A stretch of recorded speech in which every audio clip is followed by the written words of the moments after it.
everybody, and welcome back to Buckeye Politics. It's me, your favorite Ohioan. So today, let's get right into analyzing the results of last night's primaries for both Republican and Democratic primaries. A bunch of states in the South had some pretty important races, so let's get into analyzing them. So first, we're going to start off in the great state of Georgia, as you can see. And as you can see here, Stacey Abrams easily won her primary. No surprise there. There is literally no one even challenging her. She was pretty much running unopposed. She's very popular among Georgia Democrats, especially in the Atlanta area, and with some African-American minority communities near in the Black Belt, near the Alabama border. And just pretty much all Democrats, she's very popular. So no surprise there, Stacey Abrams easily won her election with 719,000 votes. Now, the Republican primary was a pretty big surprise. Brian Kemp, the incumbent Republican governor, did manage to pull off an absolute landslide victory over former Senator David Perdue. Now, I did not expect this. I thought Kemp would win, but I thought maybe he'd get around 55% of the vote or so. Did not expect him to win by almost 50 points. Kemp, as you can see here, got 73% of the vote. David Perdue's 21%. And this was just a landslide. I mean, Trump endorsed David Perdue, and Trump held a few rallies in Georgia for David Perdue. And David Perdue's a former senator who was just up for re-election like a year and a half ago. So you'd think he would be fresh in the minds of Republican voters in Georgia, but apparently not, because he got absolutely shelled. Perdue's strongest showings were in North Georgia, which is more blue-collar, working-class areas, which are big fans of Donald Trump and David Perdue as well. And he also did very well in like the rural southern Georgia, which is very conservative and has always been a very conservative area. And it's like Republican plus 90. And Perdue, as you can see, did very well in this part of the state. Candace Taylor came in third place. She's kind of this radical Christian Southern type lady. She actually beat out David Perdue in one county here in Appling County. She got 21% of the vote to David Perdue's 20%. But she came in with third place with 33.4% of the vote. But yeah, this was a huge surprise for me. I did not expect Brian Kemp to do this well. I don't think it necessarily proves Trump's losing his grip with the GOP. I think it just proves that David Perdue did not run a very good campaign. I think only 50% of voters even knew Perdue was endorsed by Trump. So I'm not blaming Perdue, and this is definitely a negative mark on Trump. But I think Georgia, Brian Kemp never faced as much scrutiny as other governors did. And I think, and a lot of it was not necessarily Brian Kemp. A lot of it was the actual election, people who say there was election fraud. The actual people who would have been involved in that would be like the Secretary of State, whose race was much more competitive. And like other statewide officials, Kemp just pretty much had to sign the thing. And as a governor, I don't think they really expect all that much of him to sign a thing saying, yeah, the election was stolen. Especially Brian Kemp. And Brian Kemp's always been more of a Tea Party moderate. Like, he's not a moderate, but he's more of a Tea Party type conservative, just a generic conservative. And so him and Trump have never been all that great of allies. Well, I guess they kind of were, but like not really. But yeah, Kemp, he's very popular in Georgia, and Perdue being a former senator, he kind of went off in that one debate. And so really, the margin surprised me, but the result did not surprise me. I expected Kemp to win this, but I thought Perdue would do much better. And I think the reason Kemp won was just very simply that Trump did not get the message out there about how David Perdue was endorsed by him, and Kemp was already pretty popular. So looking at the Senate race for the state of Georgia, as you can see in 1 second, it's two primaries that were not even competitive. Raphael Warnock, incumbent Democratic senator for Georgia, he beat out Kelly Loeffler, the former Republican senator for Georgia. He got 96% of the vote in his primary against I don't know who this lady was. But then Herschel Walker come down here, got 68% of the vote in his primary, easily defeating the Georgia Agricultural Commissioner Gary Black, and I'm not even sure who this other guy is. But as you can see, Herschel Walker won every single county, won this race in an absolute landslide. He's a Chad. He's going to beat Raphael Warnock by like 3 to 4 points. Big football dude equals safe R. That's all I can say here. So Herschel Walker, he's never lost a race. I learned that last night and on the stream. Herschel Walker has never lost a race. So let's see if we can keep that streak going later this year. We can take a quick look at the House elections. Only one I really want to look at is the House 10th district, which is Mike Collins and Vernon Jones. Mike Collins is a former truck driver. He's like one of the best candidates I've seen running for a while. He's a former truck driver. He's very America first, very populist, and he took on Vernon Jones, who was a former Democratic state senator. He flipped over the GOP and endorsed Trump, and him and Trump have been good friends. He has some iffy stuff with his personal life. There's some accusations of him beating his wife and doing some kind of there's allegations of him being kind of naughty in his personal life, but he's not the best on the issues. He was a former Democratic senator, state representative for a very long time. They switched to the GOP. But since he switched over, he's been decent on policy. Like Vernon Jones is good on policy. He's just his personal life is he has some issues. But he did lose the primary to Mike Collins. But since neither of them received over 50% of the vote, as with all southern states, for pretty much all of them, they will be going to runoff. I think Collins will very narrowly beat out Vernon Jones in the runoff. It's going to be close, but I think Collins does have the edge just because of Vernon Jones' scandals, and a few people based on this even knew he was endorsed by Trump. And then also look at the 14th district, where Marjorie Taylor Greene, one of the best representatives in Congress, managed to easily defeat a Republican challenger who only got 16% of the vote. And she's going to go on to handily win this race. Safe R, not even going to be competitive. She got 72,000 votes in her primary against the Democrat challenger who got 20,000 votes. Yeah, okay, this is a race the Democrats are going to flip. All right, yeah, sure. Marjorie Taylor Greene lives to fight another day. So let's look at really all these races. The Attorney General race was actually interesting. Was it the Attorney General? Let's look. No, it was Secretary of State. That's the interesting race. So Secretary of State, this guy here, Brad Raffensberger, he is the Secretary of State of Georgia, and he is the guy you really have to go after if you're upset about the election. This guy was, he basically just, he leaked the phone call about Trump saying, Trump, if you remember that phone call, Trump basically said, you need to find 12,000 votes so I can win Georgia. And basically that call was leaked to the press, and they flung it, so they were saying, Trump's going to steal Georgia, even though he lost it. He's going to get the Secretary of State to overturn it for him. And this guy literally is just an absolute rhino, and he's done nothing but basically just give middle fingers to Trump. So Trump sponsored up this guy, Jody Hice, from this part of the state to run against him. And this is why I think Trump's influence in the 2020 election isn't necessarily lost just because of Kemp's performance.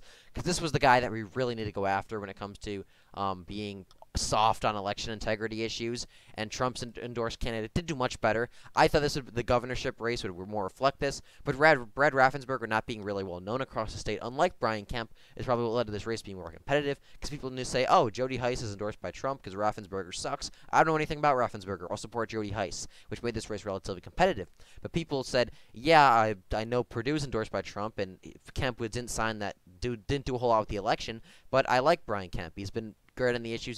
He's a popular. Brian Kemp has always been very popular among Georgia Republicans. So I think that was just the big issue, is that challenging Brian Kemp, the very popular incumbent governor, is much different than challenging a very unknown, relatively unpopular Secretary of State. But Brad Raffensberger did very narrowly manage to avoid losing this runoff. He advances, and he'll probably go on to win re-election, just because I don't think any Republican is going to vote for a Democrat. Going up, and I'm not even talking about the Democratic race. I don't even know any of these people. So that was Georgia. Let's look at Alabama's results. Start in the Democratic primary for Senate. Will Boyd, don't know anything about this guy. He's probably just a generic Democrat who's going to come in, steal money, saying, oh, I'm going to beat this Republican, and then he's going to lose. That's literally what they do. But let's look at the Republican race, the actually interesting race. Katie Britt, she's a former intern for Richard Shelby, who is one of the worst Republican senators out there. He's an absolute rhino. But she was kind of came out of nowhere. This race should have been between Mo Brooks and Mike Durant. Mo Brooks was endorsed by Trump. Katie Britt was kind of in the background. But then Britt started to surge. Mo Brooks just ran a horrible campaign, and he collapsed. Trump unendorsed Brooks, and this race went to a three-way race between Mike Durant, Mo Brooks, and Katie Britt. Katie Britt managed to do pretty well statewide, better than I expected. She got 44% of the vote to Mo Brooks' 29%. Mo Brooks has best showings in North Alabama, which is where his congressional district is located. Mike Durant did pretty well up there as well, so I think that some of these votes will flip to Mo Brooks in the runoff. So Mike Durant has said he will endorse Mo Brooks for the runoff, which means that hopefully Brooks should be able to win this race and win the Republican primary in June in the runoff election over Katie Britt. But Mo Brooks and Katie Britt, both getting the two highest amount of votes, do advance to the runoff. And since Durant endorsed Brooks, and Brooks has been surging for a while. He's a great candidate. He's just very bad at campaigning, and unfortunately, it's all Trump really cared about when he endorsed him.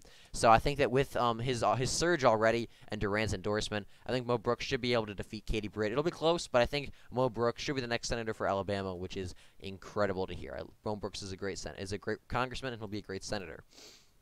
Looking at the governor race, like I said, don't really know about the Democratic primary. These people are going to lose by 20 points. This was an interesting race. Lindy Blanchard, she's the former ambassador to Slovenia. Trump never endorsed her officially, but he campaigned with her simply because he didn't like Kay Ivey. Kay Ivey's been I don't see a reason to challenge her. She's more moderate than she should be, considering she's in Alabama, one of the most Republican states out there. But really, she's not awful. But Trump basically I think there was something where Trump wanted to hold a rally somewhere in Alabama, and Kay Ivey said no, and then Trump just said, "I hate that." Trump was just like, "No, I'm not dealing with this," and so he started supporting Lindy Blanchard. And this primary always was kind of far-fetched in my opinion. I didn't think this would go anywhere, but it turns out it was actually closer than Georgia, so that surprised me at least. But so Trump never officially endorsed Lindy Blanchard, but he did campaign with her and did kind of have rhetoric that supported her. And she got shelled out, mostly because the anti-Kay Ivey vote got split between her and Tim James. What we're seeing, it would appear, is that there's several people who jump into the race against the incumbent governors, really in Ohio and Alabama, and they split the anti-incumbent vote, and the incumbent manages to win with around 50%, while the other guys get about 20% each. And in this race, I always thought this race was far-fetched. I never thought we were going to be able to primary out Kay Ivey. I don't dislike her. I don't like her either. She's just kind of eh. It would have been nice if we could have gotten Lindy Blanchard in there. She's much better than Kay Ivey, but not the worst thing in the world. And this really it doesn't have an impact on Trump's influence in the GOP. Looking over at the Arkansas, let's look at Arkansas's results. The Arkansas Democratic primary, we don't even need to talk about this. They're not going to win. I thought John Boozman had a chance at losing. I heard some people saying he might get under 50%. He didn't. He's not a great Republican. Considering it's Arkansas, we probably could have gotten a much better candidate in Jake Bouquet. But I never really followed this race, honestly. I never thought we had a chance. But this race was actually relatively competitive. John Boozman almost did lose to Jake Bouquet and Jan Morgan. Although, once again, a little bit of vote splitting. John Boozman getting over 50%. So not much to say here. But the big news is the Arkansas governor race, which saw Sarah Huckabee Sanders, the daughter of former Governor Mike Huckabee, and she is also the former press secretary for Trump. She absolutely demolished in her primary. She destroyed Doc Washburn. She got 83% of the vote in the Republican primary. She just did very well statewide. And she's going to go on to be the next governor of Arkansas. And what an improvement she's going to be from Asa Hutchinson. The current governor of Arkansas, his name is Asa Hutchinson. I think it's actually like Asa, but I pronounce it Asa because he sucks ass. He's so bad on the issues. This guy refuses. This guy is a Republican in Arkansas, a Southern Baptist conservative state. He's a Republican governor in Arkansas. And he refuses to sign any anti-abortion legislation. He refused to sign any anti-gay or transgender legislation. Like, there was a thing about, like, the state legislature passed a bill to put to ban biological men from playing in women's sports or playing in women's sports. And this guy vetoed it in Arkansas. He's the Republican governor of Arkansas, and he vetoed a bill that would outlaw biological men from playing in women's sports. Like, I don't even know what to say at that point. You're not a Republican, buddy. You're just awful. And this guy he's done nothing except veto actual conservative legislation, and then gone on CNN or MSNBC and said Trump's a threat to our democracy. And he's done stuff on Fox as well. He basically LARPs as this like conservative as this like center-right conservative, but he's really just a liberal. This guy just does nothing. He's done nothing. He literally got elected and then just sits there. And it's a good thing he's ineligible to run for re-election. But I'm just gonna say that. But yeah, he's an awful governor. I'm glad we're gonna get someone much better in there. The second last race we're gonna look at is the Texas House result. There was a couple runoffs in here I want to look at, and this is between Henry Cuellar and Jessica Cisneros. Cisneros is endorsed by AOC Bernie Sanders. She's a very progressive candidate, and she is currently at 49.8% to Henry Cuellar's 50.2%. She's only down by like about a couple hundred votes or so. This race is very competitive. 94% in, still too close to call. Henry Cuellar is one of the last few conservative Democrats out there. He's a pro-life Democrat representing a very religious Hispanic community on the Texas-Mexico border, a community that swung heavily to the Republican Party in recent elections. The Hispanics continue to move to the right because they're completely appalled at how far left the Democrats have gone on social issues. And so this is a seat that the GOP should be able to pick up, actually. Anyways, we have some good candidates running, but really, if Cisneros is the nominee, this race is over. The Republicans are going to win this by a likely margin. Cuellar's the nominee. I think it narrows up a little bit because he is a very popular conservative Democrat, but I think in the end the GOP does pull it off just because of national environment, and Cuellar has a couple scandals. And then that's really it for the Democratic primary results. I do want to look at the lieutenant governor runoff real quickly. As you can see, this was just for the Democrats. Yeah, they're going to lose. Attorney General runoff. This is the interesting race going down here. We have Ken Paxton, the incumbent Republican Attorney General. He has some scandals, but he was challenged by George P. Bush, who is obviously a member of the Bush family dynasty, who absolutely suck. I hate the Bushes. They're just awful. There's nothing good to say about either. Bush Sr. was the worst. Bush Jr. I don't really like either Bush. Both of them are bad, but Bush Jr. is a tad better than Bush Sr. At least Bush Jr. was actually socially conservative. Bush Sr. just did nothing. Bush Sr. just signed NAFTA, shipped a bunch of jobs overseas, and then lost to Bill Clinton in a landslide. And then that was about it. So I'm not a fan of the Bush family at all. And I'm glad to see their dynasty finally get destroyed. Could you imagine telling someone 10 years ago that a member of the Bush family wouldn't even get a third of the vote in Texas? They'd be like, nah, you're crazy. The Bushes we love the Bushes. But 10 years, they win, what, 5 counties and can't even get 1/3 of the vote in Texas. That's crazy. That's like a member of the Kennedy family getting 1/3 of the vote in Massachusetts. That's nuts. So the fact that this happened here and Ken Paxton did win in such a landslide is a good thing. It tells me great things. It tells me the Bushes are completely out of politics. They're done. They're over with. And that's honestly a good thing. So thank you for watching this video. I do hope you enjoyed. And if you did, please like and subscribe for more.